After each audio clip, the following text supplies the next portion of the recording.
going to make some little Christmas flowers. So if you want, you can come and join me.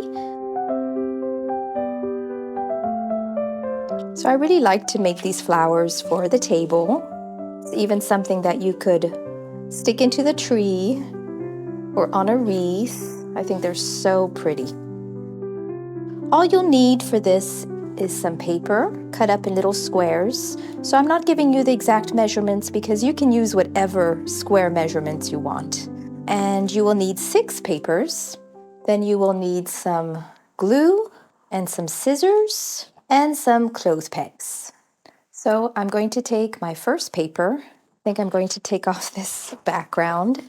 I'm going to change background because you'll need a very firm, solid background. So first you just fold it in half. If it's not exactly square, you can always trim it. We place it like this in front of us, and we fold out the left side into the middle, and same with the right side. So I like to do a little craft activity project every day leading up to December. It's kind of what helps me to feel a little Christmassy. And so today, this is my little challenge. And then you take the middle top and you fold it outwards. So to the left one facing the left, and the right side facing the right edge. So it should look like this. When you're done that, you kind of open the fold like so. I always like to fold it with my scissors. You can use anything that you have on hand. The next step is I fold in the little extra pieces on both sides. So I'm curious, what makes you feel Christmassy? Me, it's playing around and having a little fun with all these little projects. And then we fold it again this way. So it's easy because you already have your previous folds.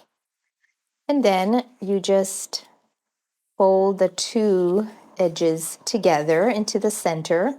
So that's when you will need your glue.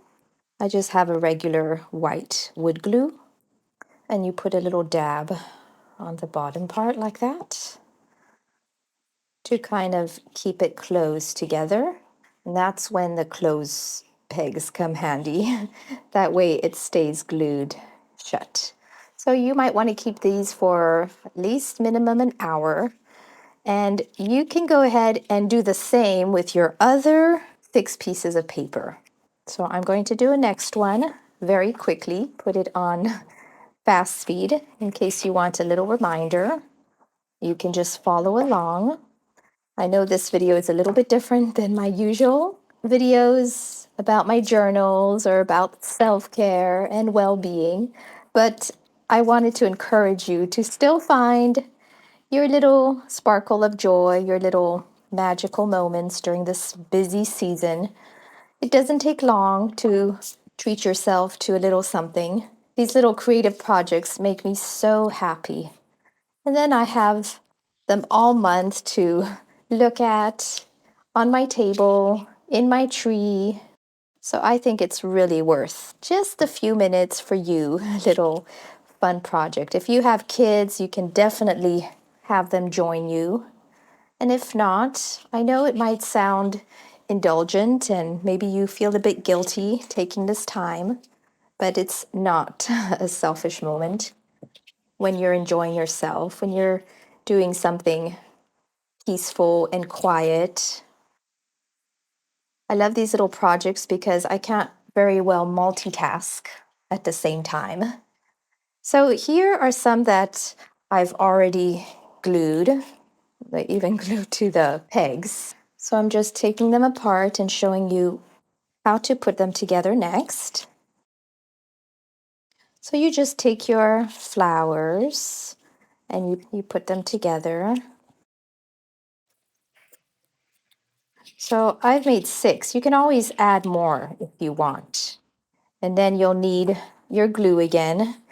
I find this glue to be okay as long as it has some time to be still and to glue into place.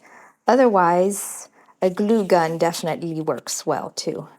I kind of flatten them like this as I put them together.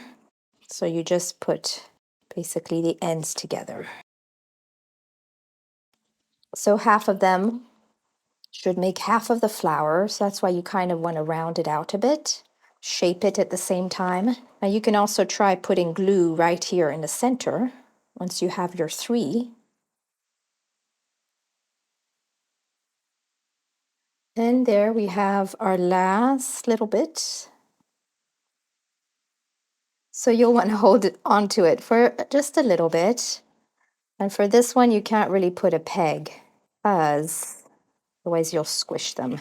So wood glue works just fine, this white glue, though you will need to be a little bit more patient compared to a glue gun. So I'm holding it still for a little while. I get to cup it into my hands and look how beautiful it is.